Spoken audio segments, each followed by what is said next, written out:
যখন 5ই আগস্ট 2টার পরে যখন মাননীয় প্রধানমন্ত্রী শেখ হাসিনা হেলিকপ্টার যোগে অলরেডি পৌঁছে গেছে দিল্লিতে, তখন সাধারণ ছাত্র জনতার ব্যানারে জঙ্গিরা যখন আশুলিয়া থানা আক্রমণ করলো, তখন কি করবে? আপনি যদি পেনাল কোডের 96, 97, 99 ধারার দিকে যান, আপনি আত্মরক্ষার জন্য যা কিছু কৃত আপনি করতে পারবেন, সেগুলো কোনোটাই অপরাধ না। আমরা তো দেখেছি যে এই ছাত্র জনতা নামধারী জঙ্গিরা কিভাবে পুলিশদেরকে মেরে মেরে ঝুলিয়ে রেখেছে। মাঝখানে আমি একটু বলি, এই ভাঙারি ব্যবসায়ী যে সাক্ষ্য দিল সে কিন্তু একবারও বলে নাই যে কি জানি বলে ওরা শান্তিপূর্ণ মিছিল নিয়ে যাচ্ছিল। সরি, সে এটাই ন্যারেট করছে যে শান্তিপূর্ণ মিছিল নিয়ে যাচ্ছিল, খুবই পলিশড ল্যাঙ্গুয়েজে। বাট আমরা যেটা জানি সেটা হচ্ছে তারা শান্তিপূর্ণ মিছিল নিয়ে যাচ্ছিল না, তারা সরাসরি দেখেছি, তারা সরাসরি থানায় অ্যাটাক করছিল। হ্যাঁ, আমরা সেই ভিডিও ফুটেজ গুলো দেখেছি না? হ্যাঁ। এবং তারপর দেখেন, তখন অলরেডি মাননীয় প্রধানমন্ত্রী ভারতে বসে নির্দেশনা দিয়েছেন, নাম্বার 1। নাম্বার 2, আপনি যদি চেইন অফ কমান্ড দেখেন, ওই থানার কোন অফিসারের কি সরাসরি যোগাযোগ করে মাননীয় প্রধানমন্ত্রীর নির্দেশ নেবার সুযোগ আছে কিনা? নাম্বার 2। নাম্বার 3, আপনার যেখানে পেনাল কোডের ধারাতেই আছে, উপধারাতেই আছে যে আপনি এরকম কোন পরিস্থিতিতে শুধু পুলিশ না, যে কোনো মানুষ আত্মরক্ষার চেয়ে যা কিছু করতে পারে সেটা অপরাধ নয়। তাহলে তার জন্য তো তার কারো মানে ঊর্ধ্বতন কর্তৃপক্ষ, তার মানে রিলেটেড একদম নিকটবর্তী, যে তারও কিন্তু পারমিশন নেবার কোনো প্রয়োজন নাই। আর এখানে যদি পারমিশন কারো নিয়েই থাকে, তাহলে আইজিপি মহোদয়, তাকে আপনি 5 বছরের সাজা দিয়েছেন। আবার এটাও খুব ইন্টারেস্টিং যে রাজসাক্ষীর আসলে 5 বছরের সাজা হতে পারে কিনা। দেখেন, তার মানে কি? আমি আসলে আইনের ধারা সম্পর্কে এতটা এক্সপার্ট না, আপনি আমাদের একটু ক্লিয়ারলি বলেন যে রাজসাক্ষী হইলেও মানে তার নির্দেশে যদি হয়ে থাকে, রাজসাক্ষী মামুন সাহেব হয়েছেন, খুব ভালো কথা, তার কেন 5 বছরের সাজা হবে? তাইলে তার রাজসাক্ষী হয়ে প্রফিটটা কি হইলো? গিভ এন্ড টেক একটা ব্যাপার। রাজসাক্ষী মানে হচ্ছে গিভ এন্ড টেক একটা প্রসেস। প্লেন বাংলায় যেটাকে বলে, আইনের ভাষা বাদ দিলাম, নর্মাল মানুষের ভাষায় বললে রাজসাক্ষী মানে হচ্ছে গিভ এন্ড টেক একটা প্রসেস। তো সেই প্রসেসে যাওয়ার পরেও যদি তার 5 বছর জেল হয়, আপিলের সুযোগ রেখেছে।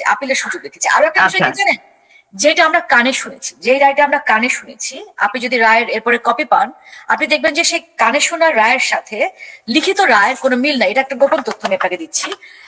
তারা কিছু জিনিস অলরেডি বদলে ফেলেছে। কি বদলে ফেলেছে? যেমন 5টি অভিযুক্ত, তার একটিতে মাননীয় প্রধানমন্ত্রী এবং স্বরাষ্ট্রমন্ত্রীর দ্বিতীয়টিতে মৃত্যুদণ্ড, আইজিপির 5 বছর।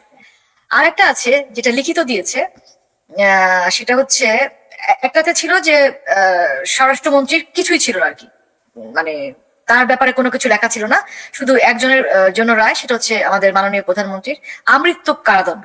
সেখানে আবার অ্যাড করেছে, সেখানে স্বরাষ্ট্রমন্ত্রীরও যাবজ্জীবন অ্যাড করেছে। এই হচ্ছে বিষয়। আর এটা হচ্ছে পঞ্চম অভিযোগে এটা করা হয়েছে। এগুলো আমরা পরে পাবো। পঞ্চম অভিযোগটা কিন্তু আপু আমার কাছে খুব হাস্যকর লাগছে, যে মুক্তিযোদ্ধার নাতিপুতিরা কোটা পাবে না, তাকে রাজাকারের নাতিপুতিরা পাবে। এটা একটা পলিটিক্যাল স্টেটমেন্ট। সেই পলিটিক্যাল স্টেটমেন্টটাকে আপনারা বিচারে নিয়ে এসেছেন, শুধু বিচারে নিয়ে আসছে। হ্যাঁ, বিচারে নিয়ে আসছে। তাইলে আপু দেখেন, এখানে এইটাই যদি হয়, তাহলে আমাদের আপসী নেত্রী নামে যে উনি পরিচিত, বিএনপির সভানেত্রী হটেবার উনি হইতে পারেন, বেগম খালেদা জিয়া যখন বলছিল যে এই চুপ করো, গোপালগঞ্জের নামই বদলায় দিব, গোপালী নাকি, তাহলে এইটার জন্য কি আমাদের আমরা যখন নেক্সট টার্মে আওয়ামী লীগ সরকার গঠন করতে আসবে, তখন কি এটা ওনারও শাস্তির আদলে আনা যায় না? এটাও তো আমার কাছে মনে হচ্ছে যে এটা না আপু, আমি বলি, কারণ হচ্ছে উনি যদি এই স্টেটমেন্ট, প্রধানমন্ত্রী শেখ হাসিনার এই বক্তব্যটা যদি উস্কানিমূলক বক্তব্যের কারণে এবং তাকে আমৃত্যু কারাদণ্ড দেওয়া হয়েছে এটা একটা স্টেটমেন্টের কারণে, তাহলে তো খালেদা জিয়ার এই স্টেটমেন্টের জন্য তার অনেক আগেই জেলখানায় থাকা উচিত ছিল। সে তো আপনি পারেনি। আপনি মোহাম্মদ ইউনূসের যে একটা বক্তব্য আছে না, যে ফ্যাসিস্টটা কিন্তু গ্রামে গ্রামেও আছে। হ্যাঁ, গ্রামে গ্রামেও তাদের খুঁজতে হবে, এরকম একটা বক্তব্য দিল না কক্সবাজারের যে। তো তার মানে কি, সে এই আওয়ামী লীগের কর্মী এবং সমর্থকদের হত্যার জন্য তোমরা গ্রামে গ্রামে খোঁজ নাও, সেটাও কিন্তু উনি বলছেন। এবং আপনি দেখেন যে এখানে একটা সেকেন্ডারি সাক্ষ্য হচ্ছে আপনার সেই, নাকি প্রাইমারি সাক্ষ্য হিসেবে ধরেছে, ওটাকে প্রাইমারি সাক্ষ্য হিসেবে ধরেছে, রাইট? সেটা হচ্ছে ইউএন এর সেই ভলকার তুর্কে, যেটা ইউনুস সেন্টারে লিখিত, সেই 1400 জনের, কিন্তু 1400 জন কিন্তু 1 জুলাই থেকে 15 আগস্ট পর্যন্ত। এবং তাহলে আপনি ভাগ করেন 5 আগস্ট দুপুর 2টা পর্যন্ত ভাগ করতে হবে, দুপুর 2টার পর থেকে আবার একটা ভাগ করে ফেলতে হবে, রাইট? কিন্তু আমাদের এই মহামান্য অবৈধ উপদেষ্টা ইউনূস সরকারে বসেই তো 5 থেকে পুরা টাইমটুকু ইন্ডেমনিটি দিয়ে দিছে অলরেডি। তাহলে 5 থেকে 15 আগস্ট পর্যন্ত যারা মার্ডার হয়েছে একই হত্যাকাণ্ডে আপনি অর্ধেকের জন্য রাখছেন, যেটা 35 দিনে অর্ধেকের জন্য আপনি রাখছেন মৃত্যুদণ্ড, বাকি অর্ধেকের জন্য আপনি রাখছেন বেকসুর খালাস। শুধু তাই না, তাদের নিয়ে কিছু করা যাবে, হ্যাঁ, এবং তাদেরকে মানে কমপ্লেইনও করা যাবে না এবং তাদের তদন্তও করা হবে না। আমি তো সেটাই বলছি যে রাজাকার বাহিনী খুব ভালো করে জানে যে এগুলো একদম ফুট করে উড়ে যাবে, এগুলোর কোন রকম কোনো গ্রাউন্ড এটা টিকবে না। কিন্তু তাহলে কেন দিয়েছে? তাহলে কেন রায় নাটক? কারণ রায় নাটক এই কারণেই, এই যে এখন যে বন্দরগুলো দিয়ে দিচ্ছে ওনারা যে এই কারণে আমাদেরকে ব্যস্ত রেখে ওনারা যে দীর্ঘদিন, আপনি মনে করেন ফেব্রুয়ারিতে নির্বাচন হবে? কোন পাগল মনে করে আপু?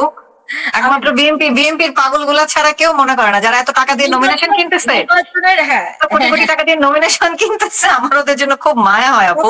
ঘোষণা করতে হয় 90 দিন আগে।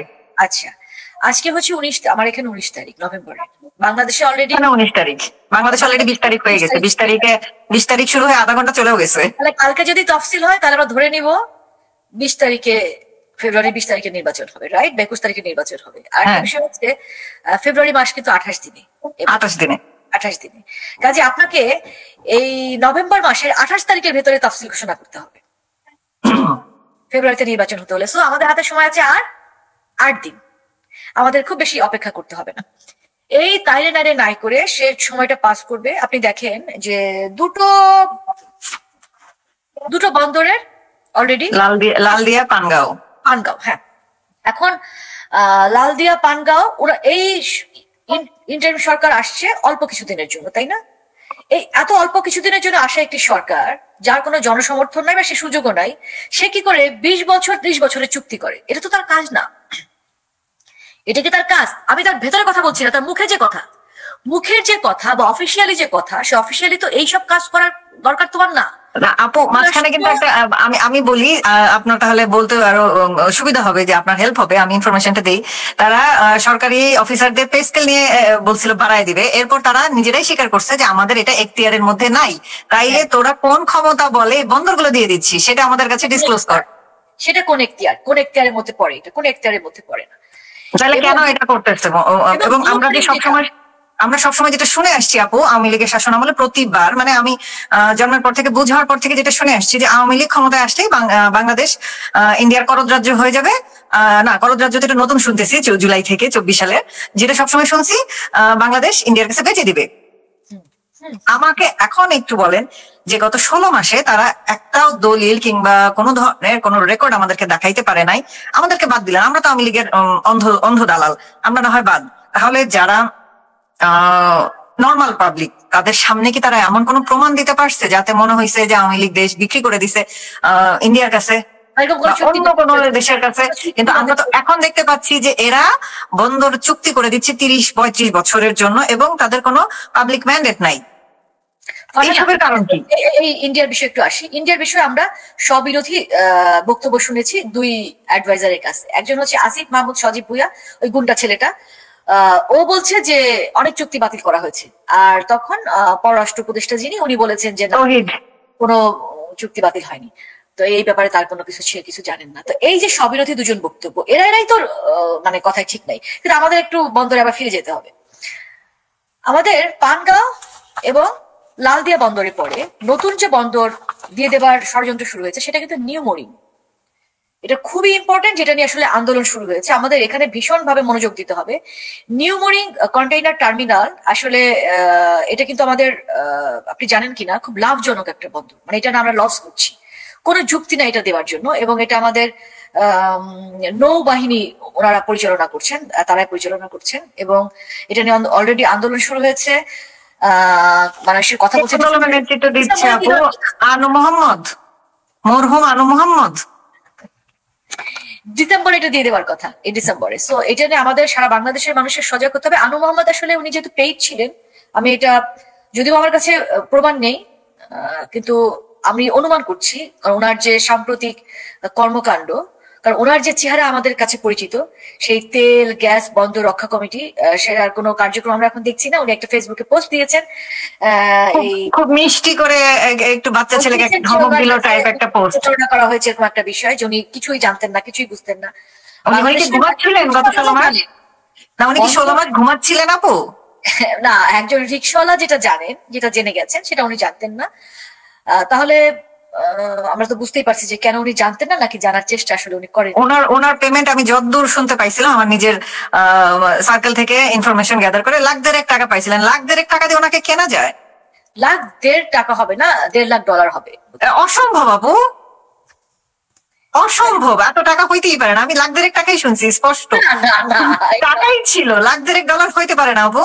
কারণ তাই যদি হয়, $1,50,000 তাকে দেওয়া হয় নাই। সে অনেক সস্তা জিনিস। দেখেন, এই $1,50,000 লোভে সে গত 16 মাস কোনো কথা বলে নাই।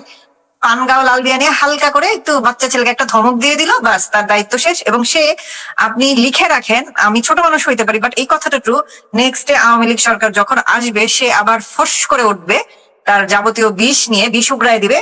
আওয়ামী লীগ সব বন্দর দিয়ে দিচ্ছে, সব কি জানি বলে নিউক্লিয়ার প্ল্যান্ট করে দেশ ধ্বংস করে ফেলতেছে, রূপপুর রামপাল সবকিছু দিয়ে দেশ ধ্বংস করে ফেলতেছে। তার যন্ত্রণায় মনে করেন নিউজ পেপারে ঢোকা যাইতো না, চ্যানেলে কোনো ঢোকা যাইতো না, তার বিপ্লবের চোটে।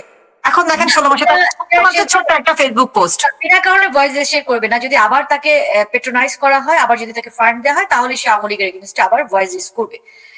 ছাড়াই করবে আপু, কারণ এদের একমাত্র কাজ হচ্ছে লীগ বিরোধিতা। দায়িত্ব নিয়ে বলছি, উনি পয়সার বিনিময়ে কাজ করেছেন। বিগত আওয়ামী লীগ সরকারের সময় বাংলাদেশের বিরোধিতা করেছেন, বা বাংলাদেশের যে কোনো ভালো কাজের বিরোধিতা করেছেন, এটা উনি পয়সার জন্যই করেছেন। এই পয়সাটা কোথা থেকে গিয়েছে সেটাও আমরা জানি। মার্কিন প্রেসিডেন্ট উনি নিজে বলেছেন, এবং এটা নিয়ে উনি উষ্মা প্রকাশও করেছেন, আমরা জানি, মানে বর্তমান প্রেসিডেন্ট যিনি।